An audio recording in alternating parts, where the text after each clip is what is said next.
Oke teman-teman semuanya, kali ini kita membahas tentang kendaraan trip ya, ras.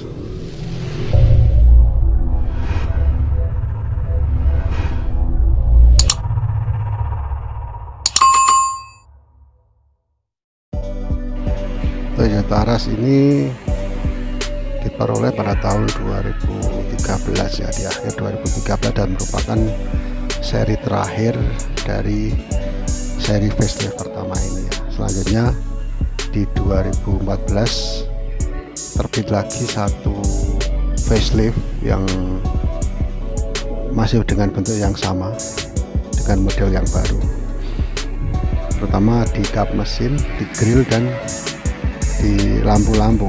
Perbedaannya di situ. Nah, ini tipe TRD atau tipe yang paling tinggi ya, masih dengan mesin 1445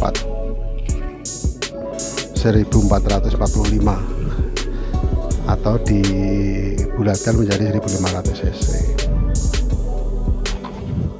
Ini sebenarnya cuma 5 seater, tetapi bisa ditambahkan lagi dengan satu seat paling belakang yang bisa dilipat ini. Namun secara geometri ini sebenarnya nggak bagus, beda dengan Terios yang memang dia didesain untuk 7 seater ya.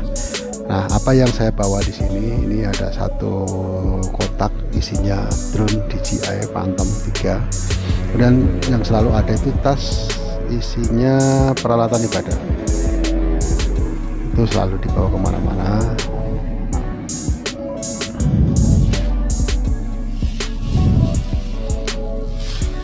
Kenapa saya bawa DJI itu karena memang mobil ini sering saya gunakan buat pemetaan.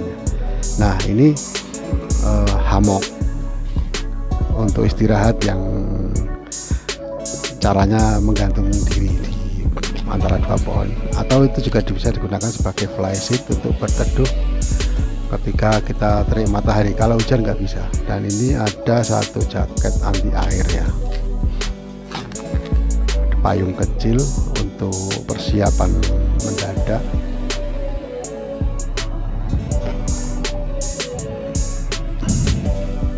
Jadi bagasi ini lumayan luas kalau kursinya dilipat, bisa untuk naruh sepeda yang dipretelin ya di situ. Saya biasa naruh sepeda di situ.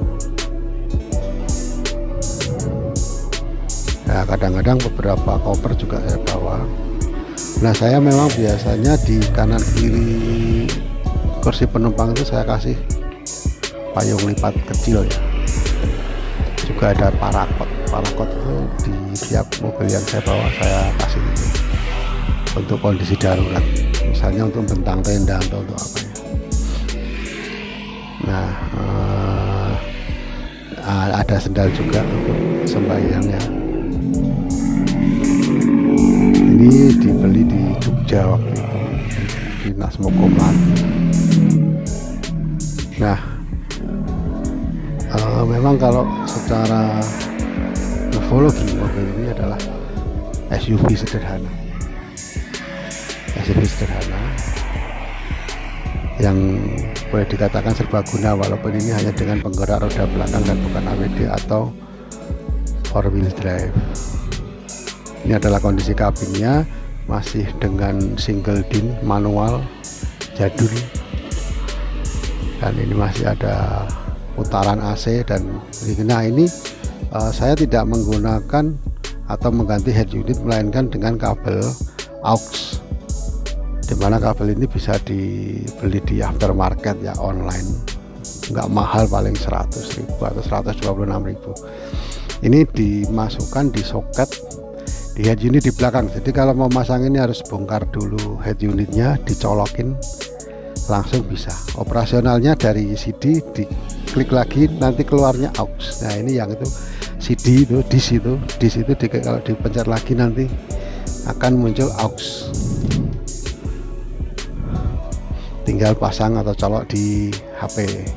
Dan saya gunakan juga untuk map perjalanan ya, jadi suaranya keras. Ini ada slot khusus untuk naruh kartu e-tol. Terus ini ada kotak barang-barang kecil. Nah ini yang harusnya sigaret. Pelita tempat-tempat asbak saya pakai untuk menaruh uang receh karena saya tidak merokok. Terus ada lagi di sini ada satu kotak kecil juga, mungkin juga asbak ya, itu juga nggak saya pakai, hanya untuk pewangi aja. Ini speedometer sampai 180 maksimal. Nah di sini juga ada laci. Laci ini saya pakai ini untuk peralatan yang kotak kecil ini, itu untuk peralatan roof rack, dan yang laci besar untuk dokumen. Ini adalah sun shadow untuk melindungi dari matahari. Ada satu tempat kacamata, ada 2 lampu kabin. Nah ini teman-teman, ada remote yang ada di batang setir ini. Yang atas itu adalah volume, yang bawah untuk mencari gelombang, dan mode itu untuk menentukan apakah kita mau nyetel radio, CD,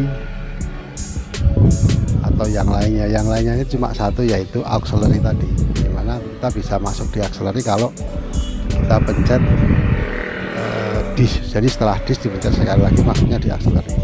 Nah perbedaan di seri TRD itu beberapa sudah dilengkapi ya. Yang pertama itu defogger untuk belakang, kemudian ada ada remote untuk retract ya, retract spion elektrik seperti itu.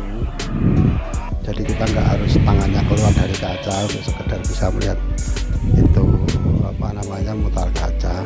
Juga untuk melihat agak sudut ke atas atau ke bawah juga masih bisa, atau ke dalam atau keluar. Nah ini ada sensor, ada 4 sensor ya, 4 sensor depan dan belakang.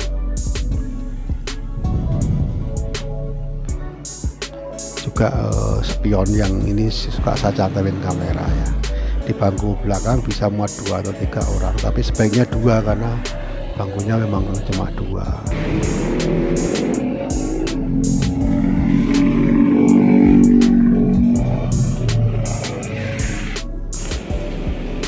Nah terus kalau kita lihat sektor mesin-mesin, ini beda dengan Vitara yang kemarin kita lihat ya. Ini banyak ruang kosong, artinya banyak peralatan yang disederhanakan. Ini yang pojok ini adalah power steering, kemudian itu ada pipa AC, dan ini ada filter udara, ada minyak rem dan drum. Ini ada bonggol shockbreaker, strut. Aki ini ya, ini ada aki ini sebenarnya masih bisa diperbesar karena memang dudukannya itu untuk aki besar, tapi dari pabrikannya memang aki kecil seperti itu dan aki basah. Jadi saya ganti yang aki kering biar lebih sederhana perawatannya. Kemudian untuk pendinginan, kipas terpisah dari mesin dan menggunakan kipas elektrik. Untuk kaki-kaki sektor ban itu menggunakan dimensi 235 60 ring 16 rear wheel drive dengan gardan stiff, dan ini masih pakai leather frame ya. Saya suka seperti itu karena untuk membawa barang berat itu masih stabil. Nah yang roof rack yang atas ini adalah tiruan ya, bukan aslinya ya.